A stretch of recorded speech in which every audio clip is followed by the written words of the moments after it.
So, Martin, in the last few years, many couples are coming to me and they are very disturbed by this one thing. When they find out that their partner is having an extramarital affair or is cheating on them. Okay. Yes. So, according to you, what are the most common reasons why couples cheat on each other or betray each other or have an extramarital affair? What are the most common reasons for it? So the first reason is again the fear shame downward spiral. Okay. So, when people fall in love, the love hormones support their Hmm. sex life, and it's usually they wouldn't get together if it wouldn't be decent or Hmm. fairly good. And then as these romance hormones go away, usually the female try to get the man back to the romance phase. And the Okay. man hears that as complaining, and he Hmm. first tries to fix her, right? Or the problem that he thinks she has by not really seeing what she really wants. And then he withdraws in his cave. He no longer wants to hear all the complaining. And when he comes back, he gets shamed and things like that. And Hmm. then eventually, if he has access, he may find another partner who kind of, he feels the romantic feelings again for somebody else, and he becomes this really nice person who Hmm. listens and pays attention. And the other person may even say, "Oh, you poor guy, what a terrible partner you have." And the same is with women, right? They then may also talk to other men and complain how bad their partner Hmm. is, and find sympathy. And that's when infidelity, Hmm. sexual and emotional infidelity happens. So Okay. so this is what I always have to deal with first, or Hmm. mostly deal with first, because before I can do anything else. And other reasons why people cheat is because there are different levels of sexual development or have different love languages. Like if physical touch is your primary love language or your Hmm. secondary, and it's very low for your partner, which there's nothing wrong with that other person, right? Then you're just not compatible in your needs for physical connection and sex. Okay. And then there's 5 stages of sexual development. So if people are at different levels of sexual development, that may also be a Hmm. problem. Now, Okay. the reason why people cheat is because they often usually don't talk about their sexual desires with their partner and say, Okay. I really feel we're not intimate enough, or our sexuality is not as evolved or developed, blah, blah, blah.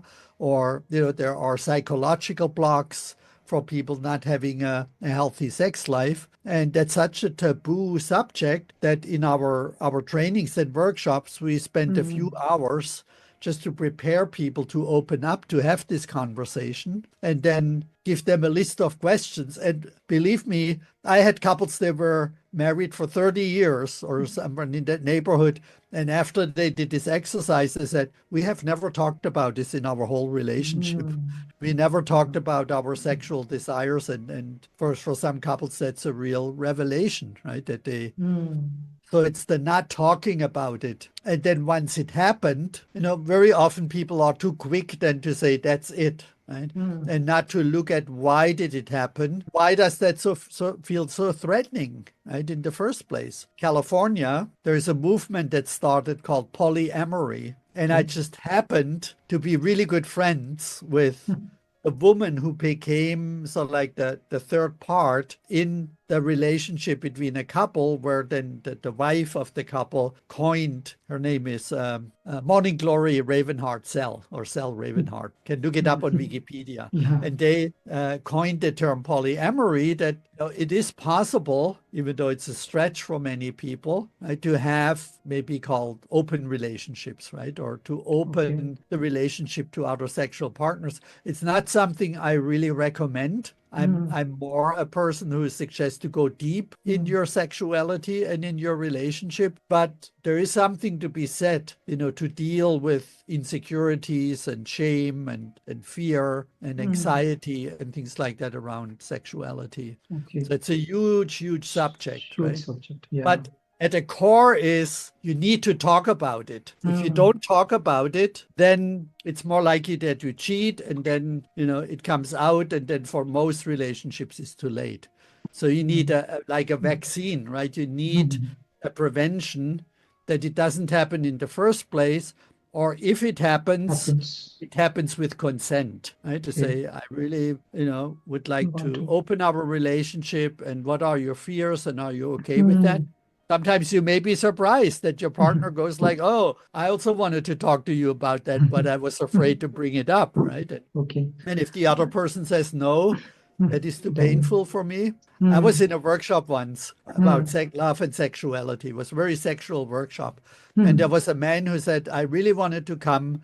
And my wife finally gave me permission after years for asking her. And I promised her to call her every few hours and check in with her and tell her what's going on. And he said that so people knew why he's leaving the room and making phone call.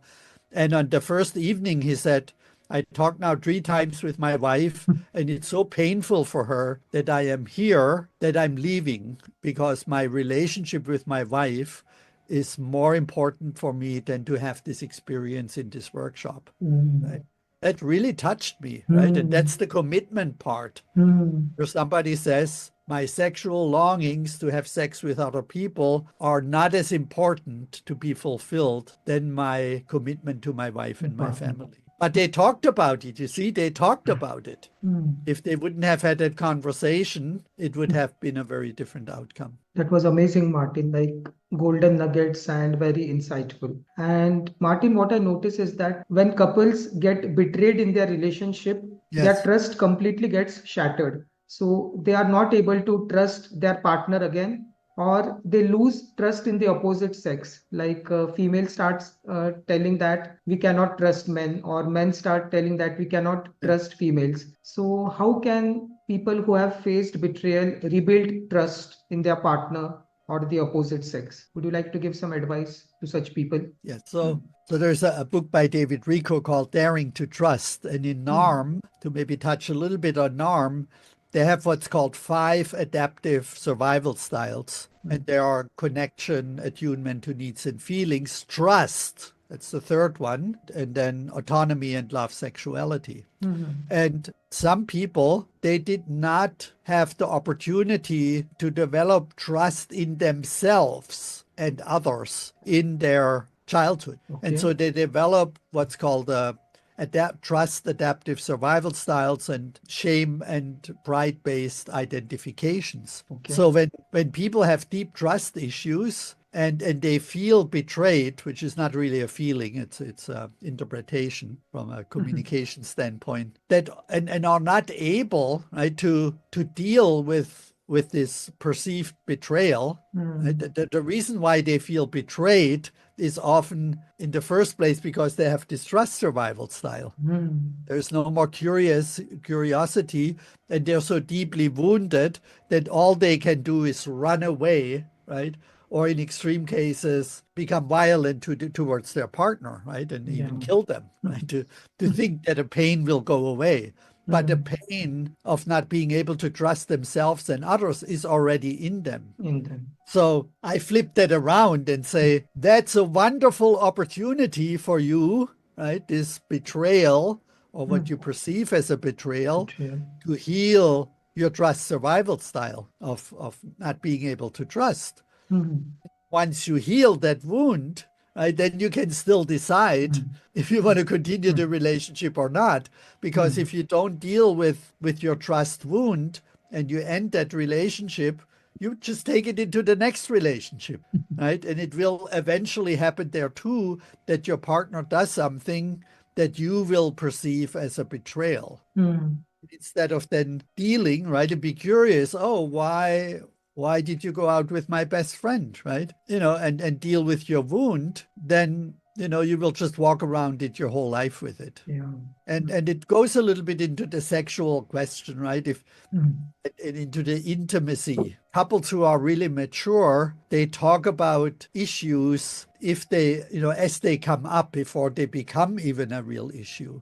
So Hmm. John Gottman with a marriage lab, right? He found out the problem is not that couples are really fighting. It's often a problem that they're not fighting enough, which means Okay. they're not presencing, Hmm. problems as they arise. The important difference is that can they, after the fighting, right, come up with some solutions and then Hmm. return to love, right? Okay. Is there repair And is there Hmm. something, oh, we learned something, right? That's Hmm. interesting. And now we know how to be better. And now we love Hmm. each other even more. So once the perceived, I always say perceived, right, betrayal happened, there's already a lot of Hmm. fear, shame, spiral stuff or other things happened until this trigger Yeah. issue comes out. Yeah. I think every good therapist is good in dealing with that, or Yeah. NARM is specifically good in dealing with that. Hmm. So, Martin, the last point Don't which you run made. away from it. See Hmm. it as an opportunity to learn, to Hmm. heal, to grow, and to awaken. Yeah. Right? And then once you dealt with that, then you can still decide if you want to end the relationship. I'm Yeah. not saying stay in an abusive relationship or Hmm. stay in a relationship where your Situation. partner is really betraying you all the time or not Hmm. living up to agreements. So there I suggest that people do what has been called a marital imperative, or they make a shared vision, mission, value statement for Hmm. their relationship. Right? Is that these are the values that we agree on. Right? This is Hmm. our shared purpose. This is who we want to be as a couple. And then they have sort of like a constitution for a country, right? Something Hmm. they can refer to and say, oh, do you think you really lived up to that agreement that we Hmm. made? Right? And then the Hmm. other person would say, oh, no, I didn't, and I'm sorry. And Hmm. if you don't have that in agreement and never talked about these things, then the other person may say, oh, I didn't know. I didn't know Hmm. that's a problem for you. Yeah. Right? Yeah. So you need That's to have true. some kind of Yeah. written agreement Agreement. like Hmm. wedding vows, right? Where people make vows and say, this is our shared values, this is the purpose of our relationship, this is who we are as a couple, and who we want to become as a couple. Right? Hmm. That's what I call interbecoming. I love Hmm. you for who you are, and I love you even more for who you can become and who we can become as a Hmm. couple together. Okay. And these are the relationships that last. So great, Martin. The last point which you made about conflicts. So personally, I have avoided conflicts in my relationships. Like I never confronted my partner or expressed my needs, and like it has led to a lot of trouble. And Mhm. many couples also feel that they should not confront each other, but rather behave in a passive aggressive way. But according to you, conflicts are necessary for healthy relationships.